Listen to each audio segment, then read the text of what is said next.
BGJHS. I'm Abigail. And I'm Allison here with the weekly show Stories to be Told. This week's stories are interviews with Mrs. Barbara Deeb, WKU News anchor, and All-State Choir. Hello, I'm here with two-time Barbara Deeb.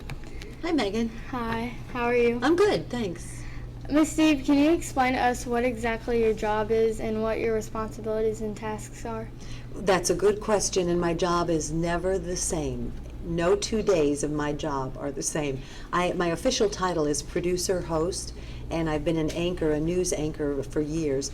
But as a producer and a host, I'm responsible for putting together a weekly public affairs program called Kentucky Outlook. And I also host a monthly cultural magazine show called Main Street. So I'm responsible for getting the guests, doing the research, booking the guests, getting in the studio, telling them how I want the show to go, and then hosting the show. Oh, okay. In what branches did you win your Emmys? Well, in the segment categories that I won my Emmy was for host. I got an Emmy for hosting, my hosting skills, which was an honor. And then I produced a documentary about a man named Joe Downing. He came from Horse Cave, Kentucky, and then he went on to Paris, and he studied art with Picasso, and he became a world-renowned artist, but he's from Horse Cave, Kentucky. So I did a story about his life, and I won an Emmy for that. That's cool. What topics do you report about as an anchor? Well, you always go with what's happening in your viewing area. What are people talking about? What kinds of things are they worried about? What would they like to know more about?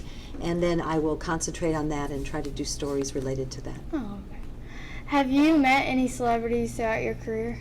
I've met a lot of celebrities, but it's not about the celebrities. I think the most exciting thing are the everyday people, because as I told your class, everyone has a story to tell.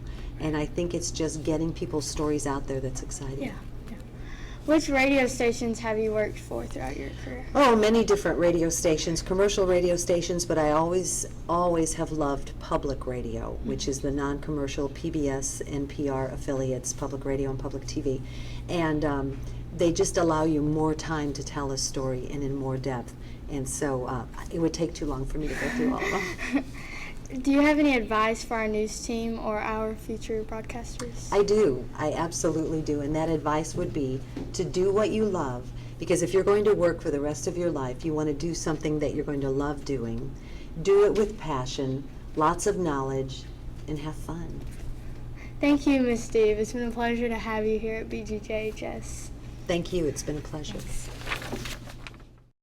Hi, I'm here with Miss Owens with the All-State Choir students. What was your All-State experience like? Very fun, but very challenging. Good. What was one of your favorite songs?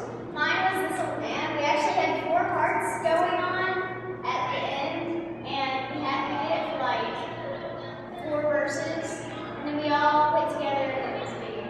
That's awesome. How many opportunities have you earned to go to All-State? 4. Then it grew this year. Wow, that's a lot. That's awesome. Miss Orr, are you proud of your students and their accomplishments? I certainly am. These students work so hard. The audition process is rigorous, and then they're pitted against students from all across the state of Kentucky for 200 coveted spots. And so I'm certainly very proud of the representation that Long Junior High School had this year. Was All-State hard to prepare for? Yeah, I was hard to prepare for it with the fact that we did get CDs that only played the accompaniment and just so many songs to learn. Well, BGJHS is proud to have